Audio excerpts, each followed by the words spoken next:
Bonjour chers élèves de la 6e année de l'école Les Rossignols. On est mardi 21 avril 2020. On va faire l'orthographe. Notre leçon, c'est le pluriel des noms composés. Le centre-ville. Centre, c'est un nom. Ville, un nom.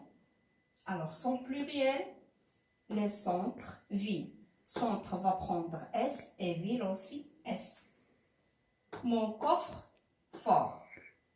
Le coffre, c'est un nom, fort, adjectif. Alors, au pluriel, les deux mots vont prendre le S. Ce rond-point, rond, adjectif, point, un nom.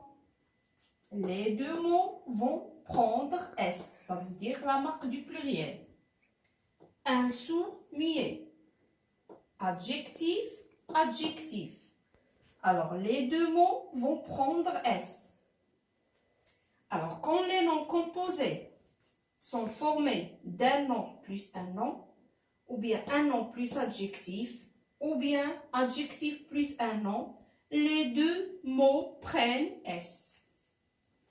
Passons à autre chose. Un essuie-glace.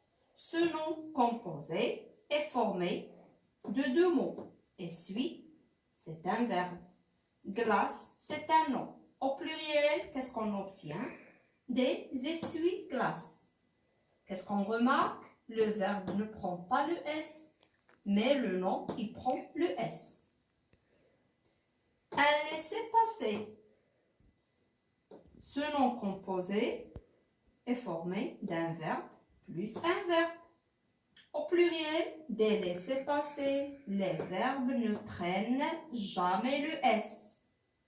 Jusqu'à maintenant, on a vu des noms composés unis par un trait d'union. Voyons un autre exemple. Une pomme de terre.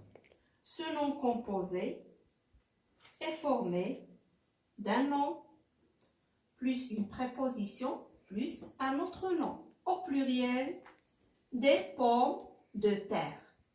Seulement le premier mot prend un S.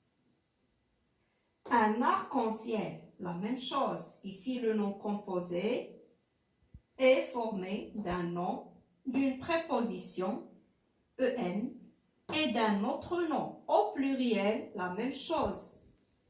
On met la marque du pluriel seulement pour le premier mot. On va obtenir des arcs-en-ciel. Alors, comme règle, lorsque le nom composé est formé par deux noms unis par une préposition, en général, seul le premier nom s'accorde, ou bien le premier mot s'accorde.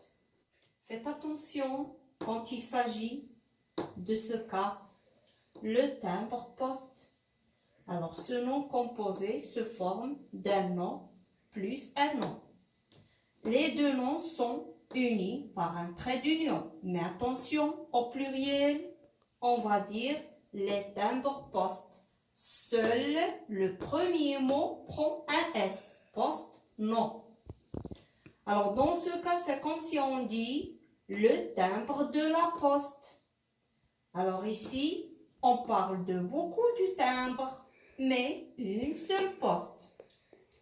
Qu'est-ce qu'on peut déduire dans ce cas? Alors, ces mots sont unis par une préposition sous-entendue. Et voilà, la leçon est terminée. J'espère que vous avez bien compris.